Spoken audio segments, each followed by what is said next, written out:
से सरकार बदलने के बाद जो ऐसे ऐसे लोगों के घरों पर बुलडोजर चल रहा है, ये कितना आपके नज़र में उचित लग रहा है? देखिए, जिस हिसाब से इस समय बिहार में बुलडोज़र का एक तरह से चर्चा बनी हुई है, बीते कुछ सालों में ये हालात यूपी के रहे हैं।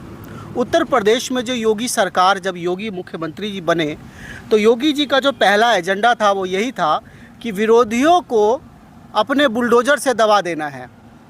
जिन्होंने अतिक्रमण किया है, जिन्होंने अन्याय किया है, जिन्होंने अत्याचार किया है, जिन्होंने प्रदेश में टेररिज्म फैलाया है, आतंकवाद फैलाया है, भय का माहौल फैलाया है, उसे बुलडोज़र से दबा देना है। जो कहीं ना कहीं उत्तर प्रदेश में एक कामयाब मॉडल रहा, जिसको लेकर बिहार बीजेपी में भी ये सुगबुगाहट थी कि यदि बिहार में उन ऐसे व्यक्तियों को सत्ता मिली तो ऐसा कुछ हो सकता है।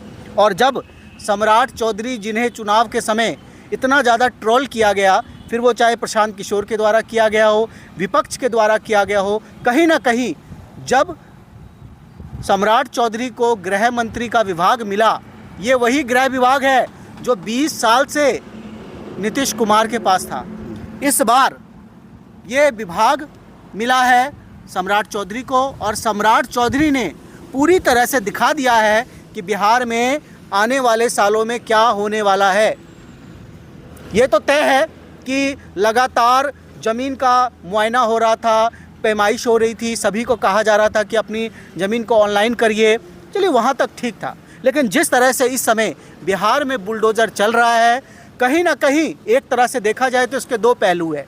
पहला पहलू कि ये बुलडोज़र चलना चाहिए। क्यों?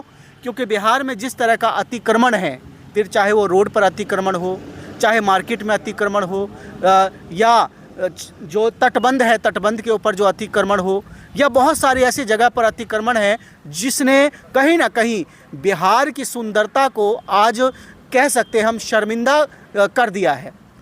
उसके लिए सम्राट चौधरी का ये जो एक्शन है काफ़ी सही है। लेकिन दूसरा पहलू एक ये भी है कि जिस तरह से देखा जा रहा है कि पहले शहर के अतिक्रमण खाली किए गए, उसके बाद अब गांव बस्ती में जो अतिक्रमण खाली किया जा रहा है, गांव के ये वही लोग हैं जिन लोगों ने 10,000 रुपया लेके और बीजेपी को वोट दिया है, एनडीए को वोट दिया है। बात यहाँ पर वोट की नहीं होती है, बात यह है कि एक बिहार में